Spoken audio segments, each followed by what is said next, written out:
Once upon a time, there were two neighboring kingdoms, the kingdom of Umoja and the kingdom of Tembo. Umoja was a land of peace and prosperity, ruled by the wise and kind-hearted King Tafari. Tembo, on the other hand, was ruled by a greedy and cruel king named Moto Moto. Moto Moto was never satisfied with his own wealth and power. His eyes always glimmered with envy whenever he looked at the flourishing fields and happy people of Umoja. One day, consumed by his desire for more land and riches, Moto Moto decided to take over Umoja by force.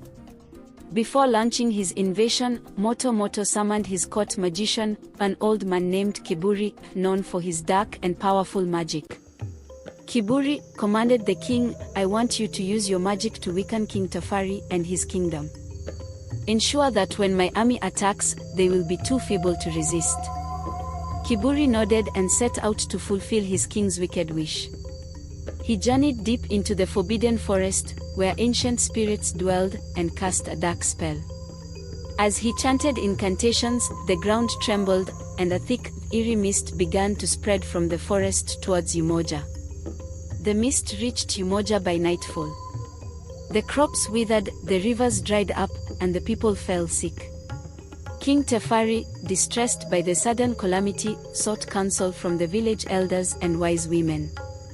They all spoke of the forbidden forest and its ancient magic, but none knew how to reverse the curse.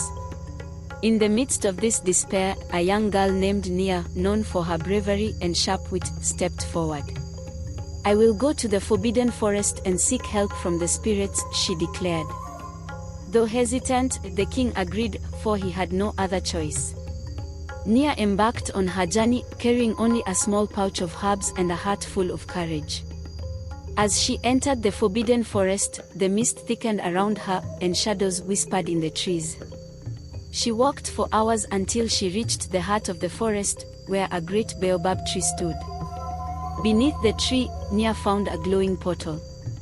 Summoning her courage, she stepped through and found herself in a realm of light and warmth.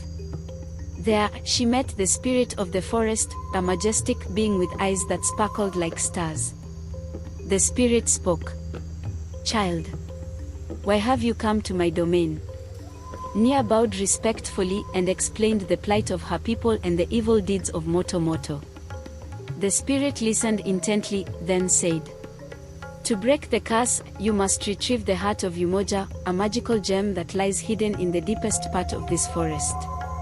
Only with its light can the darkness be dispelled." Nia thanked the spirit and set off on her quest.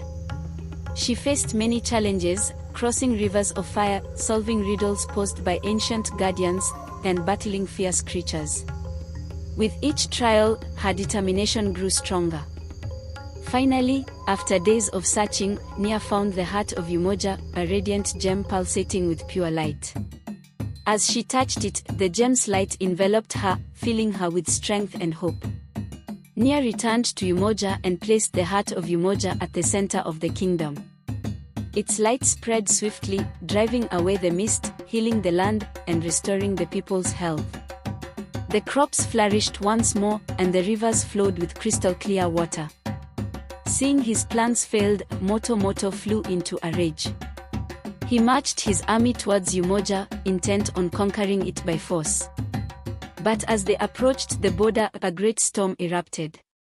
Thunder roared and lightning struck, creating a barrier of light that Moto Moto's army could not penetrate. King Tefari, alongside Nia, appeared at the border, flanked by the now healed people of Umoja. With the heart of Umoja in hand, Nia called upon the spirit of the forest.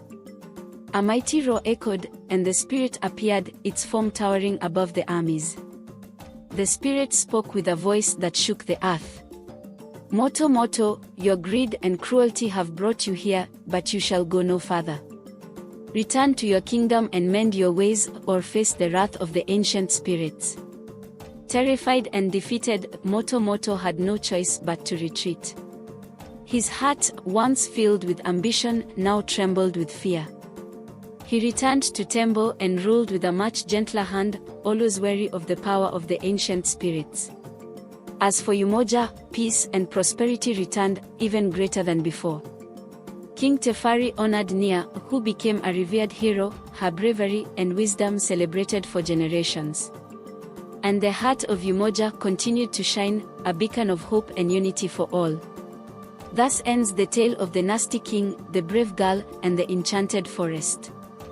It is a story told and retold across the lands, reminding everyone of the power of courage, the importance of unity, and the ever-watchful spirits of the ancient forests.